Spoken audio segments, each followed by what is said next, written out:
అప్పుడు రాజు దానియేలును బహుగా హెచ్చించి ఒక రాజు ఒక వ్యక్తిని హెచ్చించాలి అంటే ఎన్నో కారణాలు ఉండాలి. కారణం లేకుండా ఏ రాజు కూడా ఎవరిని హెచ్చించడు, ఎవరిని గొప్ప చేయడు. రాజు దగ్గర ఒకళ్ళు మంత్రిగా ఉండాలన్నా, రాజు దగ్గర ఒకళ్ళు పానదాయకుడిగా ఉండాలన్నా, రాజు దగ్గర ఒకళ్ళు పనిచేయాలన్నా రాజు ఇష్టపడాలి. రాజు ఇష్టపడాలి అంటే రాజు వారిని పరీక్షిస్తాడు. ఆ పరీక్షలో వాళ్ళు నెగ్గితే వారు తమ నెగ్గిన విధానాన్ని బట్టి, వారి యొక్క పరిధిని బట్టి వారిని హెచ్చిస్తాడు. ఈ యొక్క దానియేలు గ్రంథం 2వ అధ్యాయములో దానియేలు హెచ్చించబడ్డాడు. దానియేలును బహుగా హెచ్చించి అని రాయబడి ఉంది. హెచ్చించడం కాదు, బహుగా హెచ్చించాడు. దానియేలును ఎందుకు బహుగా హెచ్చించాడు రాజు అనే కారణం ఈ రాత్రి మనం తెలుసుకుందాం.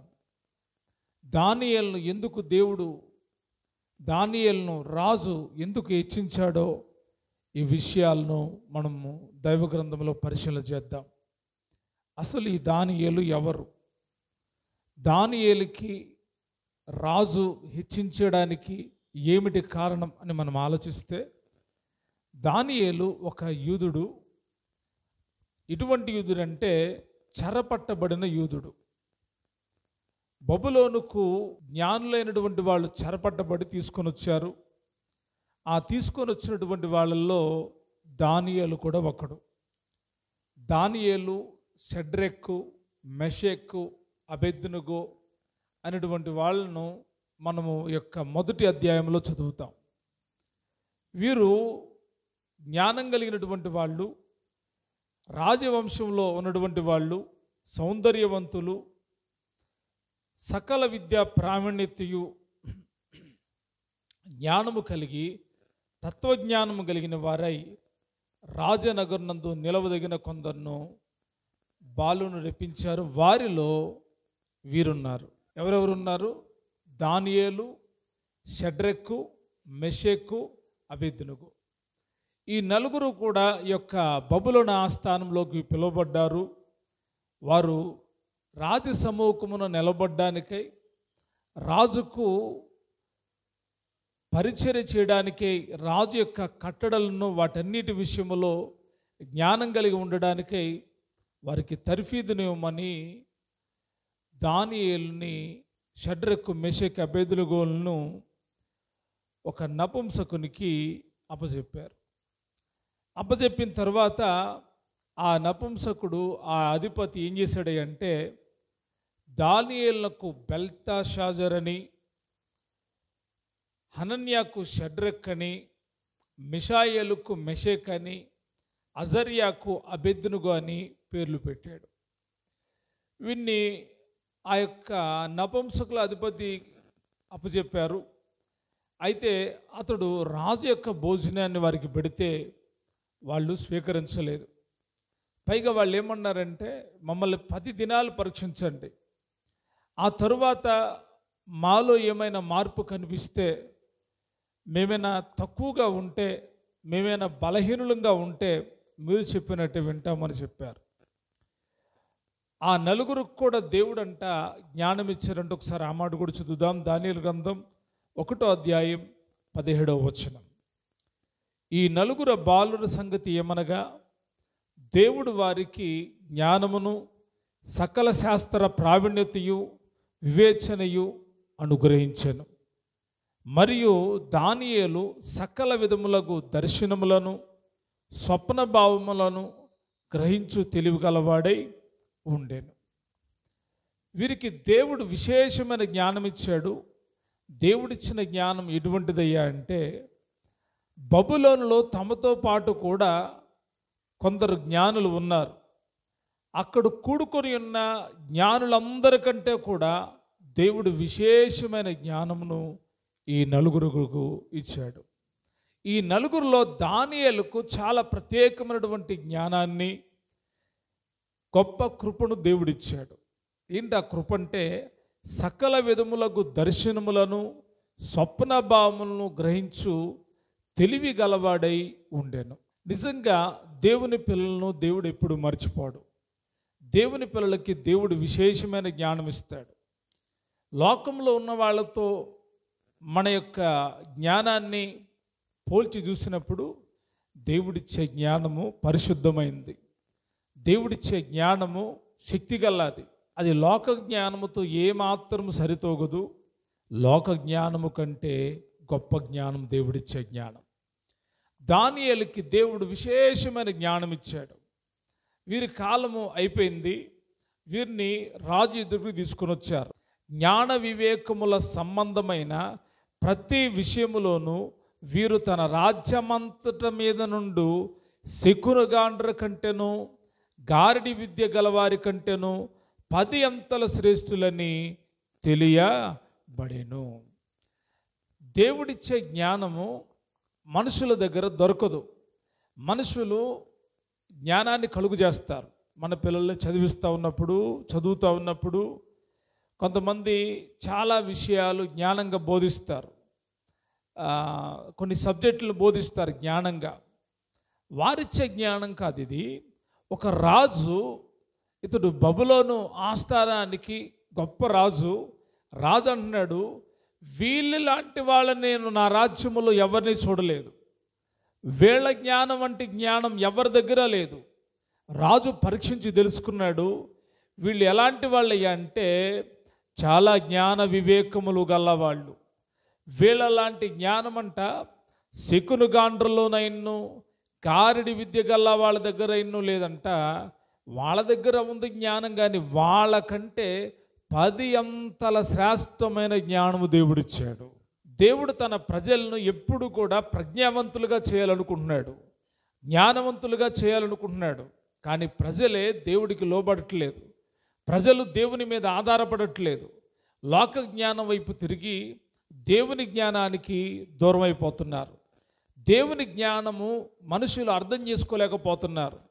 ఆది నుండి కూడా దేవుడు తన పిల్లలకు జ్ఞానాన్ని కలిగించాలని ఆశపడతా ఉన్నాడు, కానీ జ్ఞానాన్ని ప్రజలు పొందుకోవట్లేదు. చాలామంది ఈరోజు పడిపోవడానికి గల కారణం, చెడిపోవడానికి గల కారణం జ్ఞానము లేకయే నా జనులు నశించిపోతున్నారు అంటాడు. జ్ఞానము లేకయే కుటుంబాలు పాడైపోతున్నాయి. జ్ఞానం లేకపోవడం మూలానే సంఘం పాడైపోతుంది. జ్ఞానం లేకపోవడం మూలానే దేవుని పిల్లలుగా పిలువబడుతున్న వాళ్ళు పాడైపోతున్నారు. ఈ యొక్క సమయంలో మనం గమనించాలి, దానియేలు శ్రేష్టమైన బుద్ధి గలవాడంట. దానియేలుతో ఉన్నవారు షడ్రకు, మెషకు, అబేద్నెగో అనేటువంటి వాళ్ళు, వీళ్ళకి దేవుడు ఆ ఆస్థానంలో ఆల్రెడీ జ్ఞానులు ఉన్నారు, శకునగాండ్రులు ఉన్నారు, మంత్రగాళ్ళు ఉన్నారు, వాళ్ళకి జ్ఞానం ఉంది. అయితే దేవుడు ఇచ్చిన జ్ఞానం వారికంటే 10 రెట్లుందని రాజు తెలుసుకున్నాడు. నెబుకద్నెజరు తన ఏలుబడి యందు 2వ సంవత్సరమున కలలు కన్ను. అందును గురించి ఆయన మనసులో కలతపడగా ఆయనకు నిద్ర పట్టకుండెను. ఎందుకు కలలో వచ్చినాయి నిద్ర పట్టలేదంటే, ఆ కళ వచ్చింది కానీ, ఆ కళలు వచ్చినాయి కానీ అతడికి గుర్తులేవు. ఏం లేవు? గుర్తులేవు. ఆ కళని జ్ఞాపకం తెచ్చుకోవడానికి చాలా ప్రయత్నం చేస్తూ ఉన్నాడు, కానీ గుర్తుకు రావట్లా. ఒక కళ వచ్చింది. ఆ కళ ఏంటో రాజుకి అర్థం కావట్లేదు. రాజు ఎంత ప్రయత్నించినా గుర్తుకు రావట్లేదు.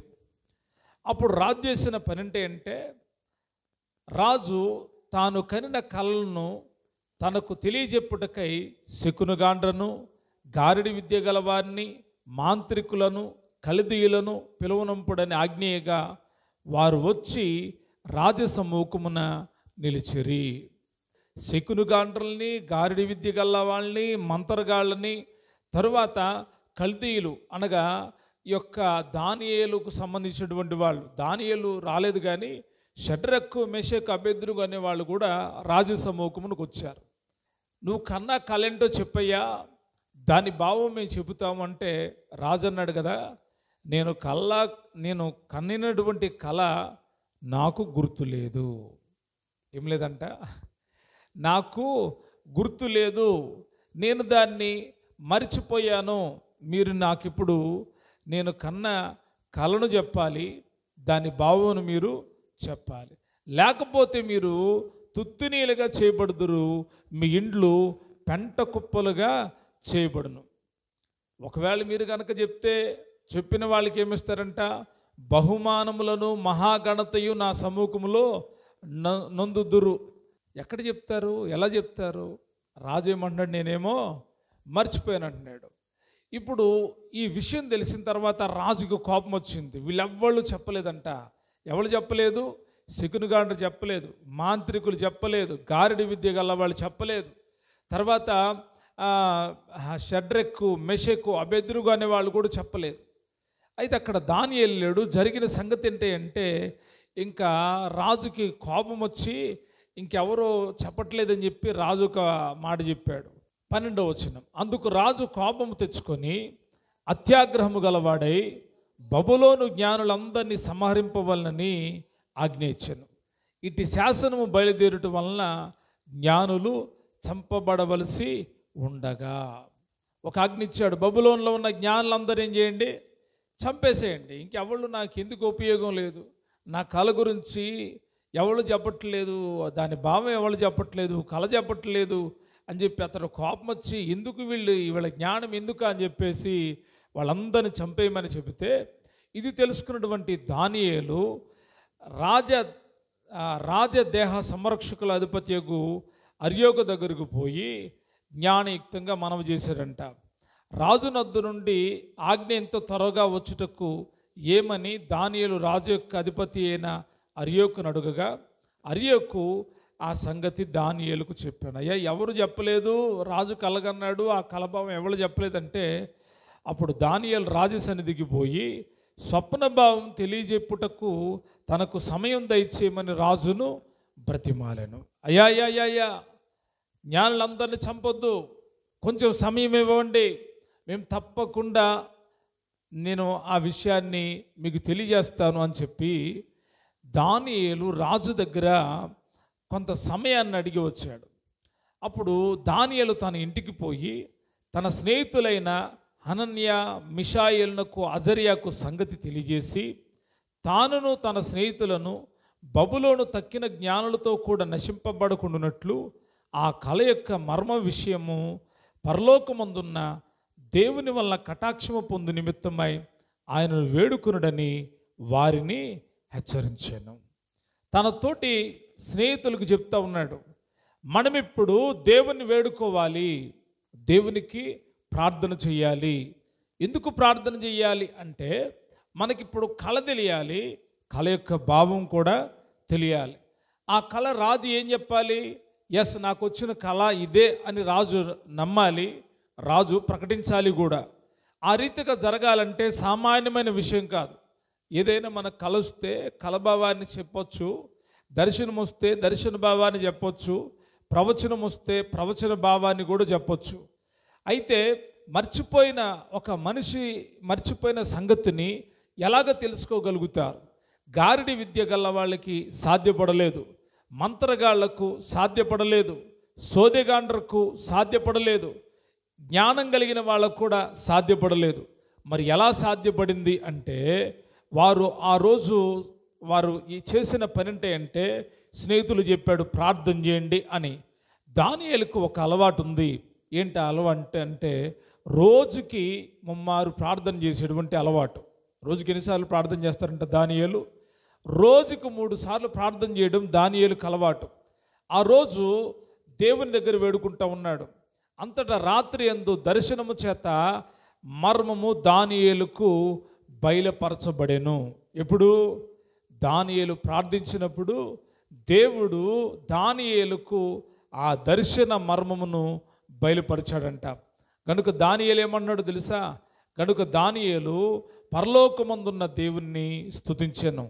దానియేలు ఆ యొక్క కళను, భావాన్ని చెబితే రాజు సింహాసనం దిగొచ్చి ఏం చేస్తున్నాడంట? దానియేలునకు సాష్టాంగ నమస్కారం. సాష్టాంగ నమస్కారం అంటే తెలుసా మీకు? ఏం చేయడం? నమస్కారం అంటే ఇలాగ రెండు చేతులు జోడించడం. రెండు చేతులు జోడించడం ఏంటిది? ఇది నమస్కారం. సాష్టాంగ నమస్కారం అంటే బొక్కబారులుగా పడుకోవడం, కాళ్ళ మీద పడడం. ఇప్పుడు ఎవరికి రాజు సాష్టాంగ నమస్కారం చేస్తున్నాడు? ఎవరికి? దానియేలుకి. ఎందుకు చేస్తూ ఉన్నాడు? ఏ రాజైనా అలాగ చేస్తాడా? రాజు ఎప్పుడూ కూడా సాష్టాంగ నమస్కారము చేయడు. రాజును చూసిన వాళ్ళు ఎవరైనా రాజు దగ్గర సాష్టాంగ నమస్కారం చేయాలి తప్ప రాజు ఎక్కడ ఎప్పుడు ఎవరికి సాష్టాంగ నమస్కారం చేయడు. కానీ అద్భుతమైన విషయం ఏంటంటే దేవుని జ్ఞానము ఎదుట ఎవరైనా సాగిలపడవలసిందే. ఎవరైనా సాగిలపడాల్సిందే. సాష్టాంగ నమస్కారము చేసి తరువాత అతన్ని పూజించి నైవేద్య ధూపములు అతనికి సమర్పింప ఆజ్ఞాపించాను. ఏం చేస్తున్నాడంట? దానియేలు దేవుడు ఎక్కడున్నాడో తెలియదు, కానీ ఇప్పుడు దానియేలు రాజుకి ఏమైపోయాడు? దేవుడైపోయాడు. మోషేతో చెప్తాడు, మోషే నేను ఇశ్రాయేలుకు దేవుడిగా ఉంచుతున్నాను. ఇక్కడ దానియేలు ఎలా కనపడుతుండో తెలుసా? నెబుకద్నెజరు పెద్ద సంస్థానం అది. ఆ సంస్థానానికి రాజు సాగిలపడ్డమే కాదు, రాజు దానియేలును పూజిస్తా దానియేలుకి నైవేద్య ధూపములను అతనికి సమర్పించాను. ఎవరికి సమర్పిస్తారు నైవేద్య ధూపములు? దేవుడికి సమర్పిస్తారు. ఎవరిని పూజిస్తారు? దేవుని పూజిస్తారు. ఎవరికి సాగిలపడతారు? దేవుడికి సాగిలపడతారు. కానీ రాజు ఇప్పుడు ఎవరికి సాగిలపడుతున్నారు? దానియేలుకి సాగిలపడుతున్నాడు. ఒక వ్యక్తికి సాగిలపడడం దేవుడు చేసే అద్భుతం. ఎందుకో తెలుసా?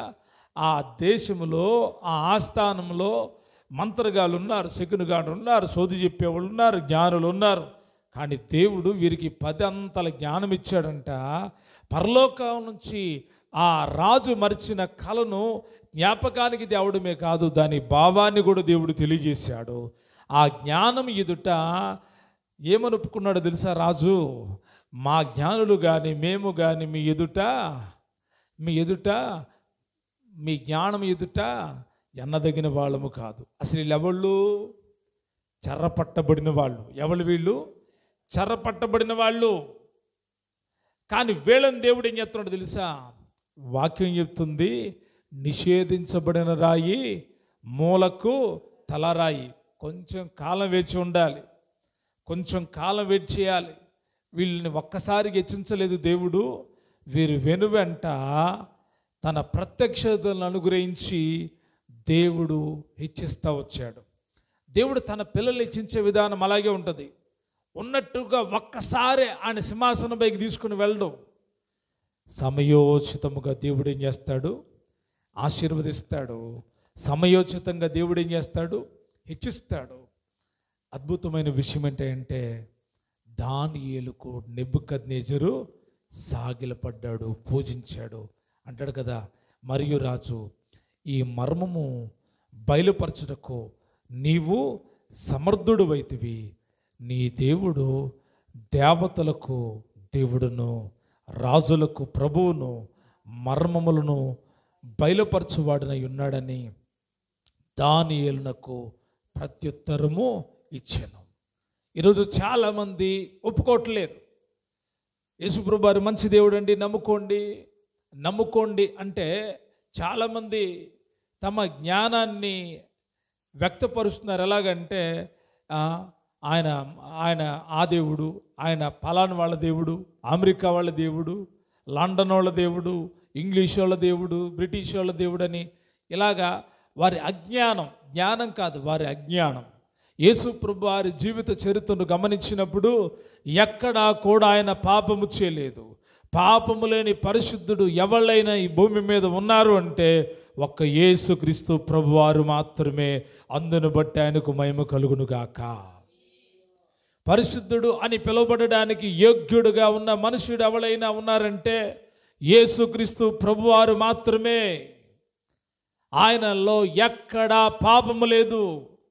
పాపాన్ని కనిపెట్టడానికి పరిసయ్యులు, సద్దుకయ్యులు, శాస్త్రులు ఎంతగానో ప్రయత్నించారు ఆయన దగ్గర ఏదైనా తప్పు పట్టుకుందామని. కానీ వారికి ఏమవలా, సాధ్యపడలేదు. ఎందుకో తెలుసా?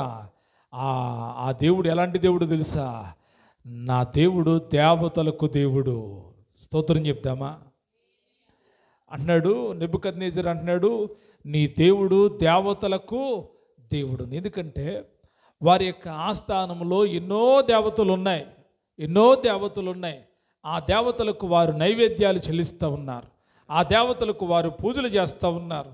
ఆ దేవతలు ఎదుట వారు సాగిలపడుతూ ఉన్నారు.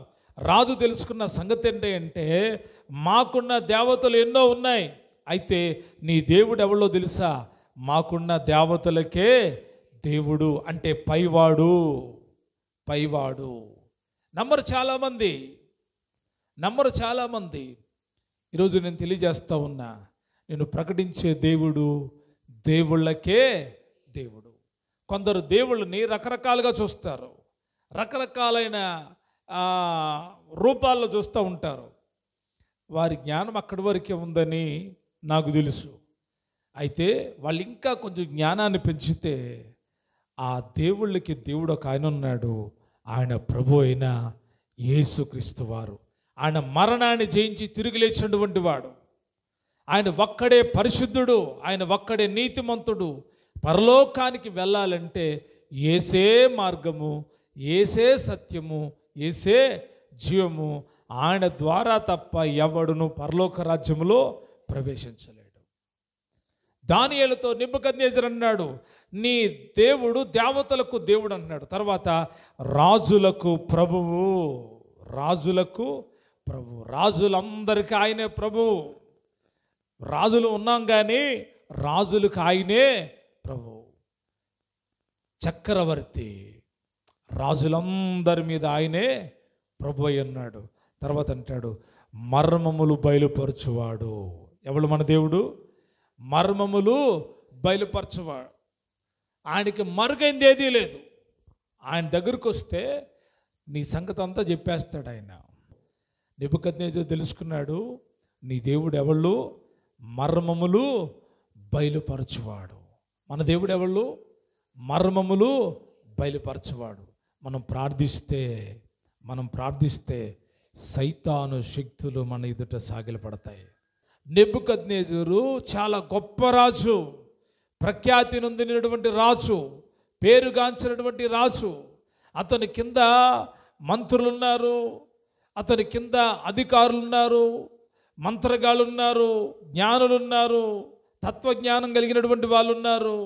వారందరికీ సాగిలపడలేదు, కానీ బయలుపరిచాడు దానియేలుకు దేవుడు. దానియేలు బయలుపరిచిన జ్ఞానానికి నెబుకద్నెజరు సాగిలపడి నమస్కారం చేస్తూ ఉన్నాడు. మనం దేవుడు బిడ్డలమైతే మన దేవుడు ఎలాగ చూడాలనుకుంటారో తెలుసా? మీరు తోకగా ఉండడానికి ఇష్టం లేదు, మీరు తలగా ఉండాలని దేవుడు కోరుకుంటున్నాడు. స్తోత్రం చెప్తారా? మీరు బాగా చదివి ఎలాగ ఉండాలంట? తలగా ఉండాలి. మీరు మంచి ఉద్యోగాలు సంపాదించి తలలుగా ఉండాలి. మీ ఎదుట అన్యాయం చేసేవాడు, అక్రమం చేసేవాడు మీ ఎదుట మిమ్మల్ని చూసినప్పుడు భయపడాలి. ఏమవ్వాలి? భయపడాలి. దానియేలును చూసినప్పుడు మామూలుగానే ఉన్నాడు, కానీ ఎప్పుడైతే రాజు కలభావాన్ని చెబితే సింహాసనము దిగి దానియేలుకి ఏమయ్యాడు? సాగిలపడ్డాడు. ప్రియ దేవుని బిడ్డలారా గమనించండి, మనల్ని దేవుడు విడిచిపెట్టాడు, మనల్ని దేవుడు మరచిపోడు. మనము ఎప్పుడూ కూడా హెచ్చింపబడాలని ఆయన కోరుకుంటున్నాడు. రాజేం చేస్తున్నాడు తెలుసా? అప్పుడు రాజు దానియేలును బహుగా హెచ్చించి అనేక గొప్ప దానములు ఇచ్చి అతని బబులోను సంస్థానమంతటి మీద అధిపతిగాను బబులోను జ్ఞానులందరిలోనూ ప్రధానిగాను నియమించెను. దేవుడు తన పిల్లల్ని ఇచ్చిస్తాడు. దేవుడు తన బిడ్డల్ని ఏం చేస్తాడు? గొప్ప స్థాయికి తీసుకొని వెళ్తాడు. మనం చిన్న ఉద్యోగమే చేసేది, మనము కనపరిచిన జ్ఞానం ఎదుట ఎవరి జ్ఞానం సరిపోదు. దేవుడు మనల్ని ఏం చేస్తాడు? హెచ్చిస్తాడు. ఎప్పుడు ప్రార్థన చేసినప్పుడు. మనం ప్రార్థన చేయడం ఆపకూడదు. దేవుని పిల్లలం దేవుని దగ్గర అడగడం ఆపకూడదు, ప్రార్థించడం ఆపకూడదు. దానియేలుకున్న స్వభావం ఏంటో తెలుసా? దేవుని కొరకు ప్రతి దినము ఎన్నిసార్లు ముమ్మారు 3 మార్లు ఏం చేస్తున్నాడంట? ప్రార్థన చేస్తున్నాడు. మరి నువ్వు చేస్తున్నావా ప్రార్థన? ప్రభువా నా జ్ఞానం ఇవ్వమని ప్రార్థన చేయి. ఈ లోకంలో ఏది నువ్వు అడిగినా వాటన్నిటిని ఇక్కడే వదిలిపెట్టాలి. కానీ నువ్వు జ్ఞానం అడిగితే ఆ జ్ఞానము నిన్ను పరలోకానికి సిద్ధం చేస్తుంది. నువ్వు మోకరించి ప్రభువా జ్ఞానం ఇవ్వమని అడిగితే ఏది సత్యమో ఏది అసత్యమో తెలుసుకుంటావు. నువ్వు దేవుడి జ్ఞానాన్ని పొందుకుంటే దేవుడి బిడ్డలు ఎవళ్ళో దెయ్యం బిడ్డలు ఎవళ్ళో తెలుసుకుంటావు. నువ్వు దేవుడి జ్ఞానాన్ని పొందుకుంటే నువ్వు మరిచిపోయిన సంగతుల్ని దేవుడు ఏం చేస్తాడు? గుర్తు చేస్తాడు. కొందరు కొన్నిసార్లు కొన్ని మర్చిపోయానండి అంటారు. అయితే అది అవసరమై ఉంటే దేవుడు ఏం చేస్తాడు? నువ్వు ప్రార్థిస్తే నీకు గుర్తు చేస్తాడు. ఎందుకంటే మన దేవుడు మర్మములు బయలుపరచగలిగిన శక్తి గల దేవుడై ఉన్నాడు. మన దేవుడు దేవతలకు దేవుడై ఉన్నాడు, రాజులకు ప్రభు అయి ఉన్నాడు. ఆయన పూజారుడైన దేవుడు, ఆయన స్తోత్రారుడైన దేవుడు. కాబట్టి దేవుని బిడ్డలమైన మనము ప్రార్థించడం మానేయకూడదు. ప్రతి సమస్యలో కూడా మోకరించి ప్రార్థన చేస్తే దేవుడు జవాబిచ్చి చక్కటి త్రావును మనకు ఏర్పాటు చేస్తాడు. మనం ప్రార్థిస్తే మూయబడిన ద్వారాలను ఆయన తెరుస్తాడు. మనం ప్రార్థిస్తే మూయవలసిన ద్వారాలను ఆయన ఏం చేస్తాడు? మూసేస్తాడు. మనం ప్రార్థిస్తే మన చుట్టూత కంచె ఉంచి దేవదూతలను మన కాపుదలగా ఉంచి మనల్ని ధైర్యపరుస్తూ కాపాడుతూ ఉంటాడు. మనం ప్రార్థిస్తే మనం ఏమవుతాం? హెచ్చింపబడతాం, వర్ధిల్లుతాం, అభివృద్ధి చెందుతాం, కృపను పొందుకుంటాం. అంతకంటే ప్రాముఖ్యంగా పరలోకాన్ని పొందుతాం. పరలోక మర్మాలు అర్థమవుతాయి.